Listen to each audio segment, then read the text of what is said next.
नमस्कार,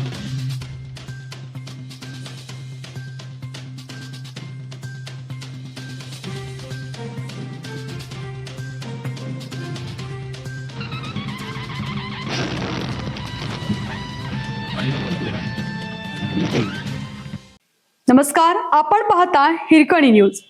हिरकणी न्यूज प्रत्येक क्षण ताज्या घडामोडी आणि महत्त्वाच्या प्रत्येक बातमीसाठी नेहमी तत्पर. धमक्या येत असतील तर दिपके यांनी पुरावे द्यावेत.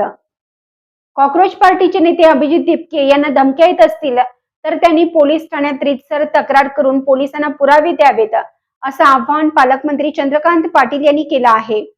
येथील जिल्हा अधिकारी कार्यालयात अधिकाऱ्यांची आढावा बैठक घेण्यासाठी गुरुवारी आले असता त्यांनी पत्रकारांशी संवाद साधला.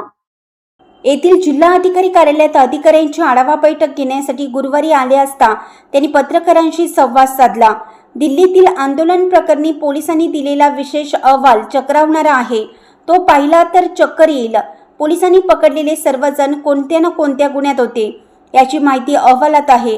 पोलिसांनी त्यांच्या आधुनिक तंत्रज्ञानाच्या माध्यमातून ही आकडेवारी दिली आहे, असंही त्यांनी स्पष्ट केलं. ते म्हणाले, पोलीस किंवा शासनावर आरोप करणारे कॉक्रोच पार्टीचे नेते अभिजित दिपके यांनी आरोपांचे पुरावे पोलिसांना द्यावेत किंवा त्यांनी न्यायालयात दाद मागावी. त्यांना धमक्या येत नसतील असे माझे म्हणणे नाही, पण धमकी देणारा भाजपचाच आहे हे कशावरून? काँग्रेसचा कार्यकर्ताही फोनवरून भाजपचा कार्यकर्ता आहे असं सांगून धमकी देऊ शकतो. त्यामुळे केवळ आरोप प्रत्यारोप करण्याऐवजी आरोप सिद्ध करण्याची व्यवस्था आंदोलनकर्त्यांनी उभी केली पाहिजे.